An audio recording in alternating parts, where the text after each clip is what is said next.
Bonjour et bienvenue pour cette deuxième partie des recompositions des espaces ruraux dans le monde. Nous allons traiter de l'affirmation des fonctions non agricoles et des conflits d'usage. Commençons par parler de l'occupation spatiale des espaces ruraux. Aujourd'hui, les villes s'étendent de plus en plus, ce qui a plusieurs conséquences. Par exemple, on retrouve la périurbanisation, c'est-à-dire l'extension des espaces urbains à la périphérie des agglomérations. Ce phénomène a lieu dès les années 1960-1970 en Europe et depuis le début des années 2000 dans les pays émergents. Sur ces deux cartes ci-comptes, vous pouvez par exemple voir la périurbanisation de l'agglomération de Paris, qui est symbolisée par la couleur verte sur le croquis de gauche. Il y a aussi ce phénomène de réurbanisation qui s'organise autour des noyaux de l'habitat rural et on observe des discontinuités de l'espace bâti et également un mitage des espaces agricoles. Donc les limites entre l'espace rural et l'espace urbain deviennent floues. Cela provoque aussi un desserrement des activités, c'est-à-dire que les activités industrielles se déplacent à l'extérieur des villes, notamment du fait d'un manque d'espace dans les villes, et aussi car de plus en plus de gens habitent à l'extérieur des villes. Cela pose la question des néo-ruraux, ces personnes qui habitent une commune rurale depuis peu, moins de 5 ans en France, et qui viennent d'une commune urbaine relativement éloignée. Certes, ce qui est positif, c'est qu'il y a une renaissance rurale, c'est-à-dire un regain démographique des espaces ruraux, mais parfois, il y a des conflits et une intégration difficile. L'espace rural cultivé est aussi en expansion. Il y a l'importance des fronts pionniers, ces espaces en cours de peuplement et de mise en valeur, notamment en Amazonie et en Indonésie. Cela permet ainsi une recomposition des espaces ruraux et s'apparente à une conquête du désert, de la forêt ou de la montagne. Ces deux documents illustrent l'avancée et la conquête du front pionnier au nord-ouest du Brésil. Étudions désormais le développement des fonctions non agricoles. Il y a un renouveau de l'industrie rurale en lien avec le secteur agricole ou des ressources locales comme les industries du bois ou des mines. Le village de Matougue près de Châlons-en-Champagne connaît un renouveau de l'industrie rurale grâce à l'installation de l'entreprise de Fritz McCain.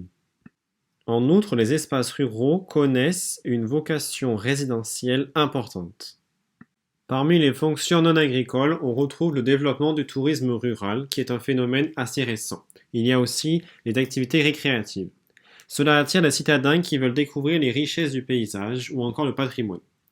Cependant, il y a quelques limites, car cela peut conduire à une folklorisation, c'est-à-dire une exagération du caractère traditionnel d'un lieu, d'un groupe ou d'une activité. Souvent, il y a une folklorisation de l'identité locale. C'est-à-dire qu'on veut faire croire, on veut vendre du rêve aux touristes. Et on met tout en scène. Il existe d'autres pratiques plus positives comme l'agritourisme ou l'agrotourisme, c'est-à-dire une forme de tourisme liée à l'agriculture, comme le tourisme à la ferme, et plus largement aux territoires ruraux, les paysages agricoles, les traditions. Cela favorise la pluriactivité des agriculteurs et mobilise un tourisme national ou régional, notamment en Europe, au sud du Brésil ou en Californie. Il y a aussi l'écotourisme, dit tourisme vert. C'est un tourisme centré sur la découverte de la nature, ainsi que le respect de l'environnement et des cultures locales. Les paysages naturels sont valorisés et cela attire plus les touristes internationaux, comme par exemple au Costa Rica ou au Kenya. On met en place aussi des aires protégées dans des zones peu peuplées qui prennent la forme de réserves, comme en Afrique australe ou en Amérique du Nord. Ailleurs, il y a la tentative de concilier protection de l'environnement et activité humaine comme en Inde. Pour ce dernier point, nous allons voir les conflits d'usage dans les espaces ruraux mondiaux. Un conflit d'usage ou conflit d'acteurs est un conflit dont l'enjeu est l'usage d'une ressource ou d'un espace. Les néo-ruraux refusent le développement de nouvelles activités dans leur environnement alors qu'ils l'ont eux-mêmes modifié. On parle du syndrome NIMBY. L'acronyme de Not in my backyard, c'est-à-dire pas dans mon jardin. Et c'est une attitude qui consiste à approuver un projet pourvu qu'il se fasse ailleurs, ou tout simplement à refuser le projet à proximité de son lieu de résidence. Cela est par exemple visible en Toscane. Il y a aussi des conflits d'usage entre les petits et les gros agriculteurs, comme au Brésil, entre l'agriculture vivrière, pour les populations du Brésil, et l'agriculture productiviste, qui elle est destinée à l'exportation.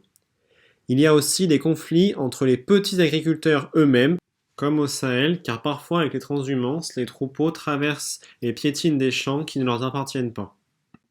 Il y a aussi des conflits autour des ressources, notamment sur l'accès à l'eau.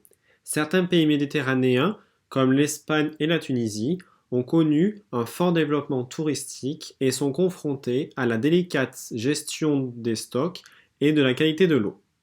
Pour terminer, parlons de cet accaparement des terres ou de land grabbing, ce processus mondialisé d'acquisition ou de location des terres par des investisseurs étrangers, essentiellement à des fins agricoles. C'est un phénomène récent qui existe notamment depuis la crise alimentaire de 2008. Les États ou les entreprises agroalimentaires de pays développés, de pays émergents ou de pays pétroliers louent de vastes superficies à des pays plus pauvres ou en développement. Cela vise à satisfaire les besoins alimentaires de leur propre population au détriment des populations africaines notamment. La Chine fait partie d'un des grands investisseurs. Les ruraux locaux ne sont pas consultés et manifestent leur mécontentement. En somme, concilier protection de l'environnement et activité humaine demeure difficile dans les espaces ruraux. Merci d'avoir regardé la vidéo et à très bientôt.